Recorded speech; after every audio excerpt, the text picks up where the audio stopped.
বিজয় দিবসে ঢাকায় ৫৪ জন প্যারাট্রুপার একসঙ্গে জাতীয় পতাকা হাতে প্যারাশুটিং করেছেন। এটি বিশ্বের সর্বাধিক সংখ্যক পতাকা হাতে প্যারাশুটিংয়ের ঘটনা বলে জানান আয়োজকরা।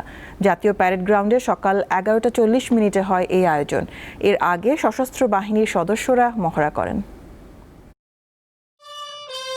মহান বিজয় দিবস ঘিরে মঙ্গলবার রাজধানীর জাতীয় প্যারেড গ্রাউন্ডে সশস্ত্র বাহিনীর মহড়া। এতে প্রধান অতিথি অন্তর্বর্তী সরকারের প্রধান উপদেষ্টা অধ্যাপক ডক্টর মোহাম্মদ ইউনূস, উপদেষ্টা পরিষদের সদস্য, রাজনৈতিক নেতা, সামরিক বেসামরিক কর্মকর্তা, বিভিন্ন দেশের কূটনীতিক সহ বহু মানুষ এই আয়োজন উপভোগ করেন।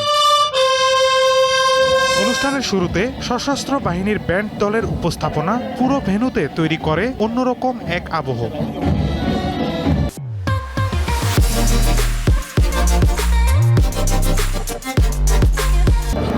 মহড়ার এক পর্যায়ে আকাশে রং ছড়াতে ছড়াতে উড্ডয়ন করে সামরিক বিমান ও হেলিকপ্টার। সমন্বিত পরিকল্পনায় পরিচালিত হয় এই মহড়া।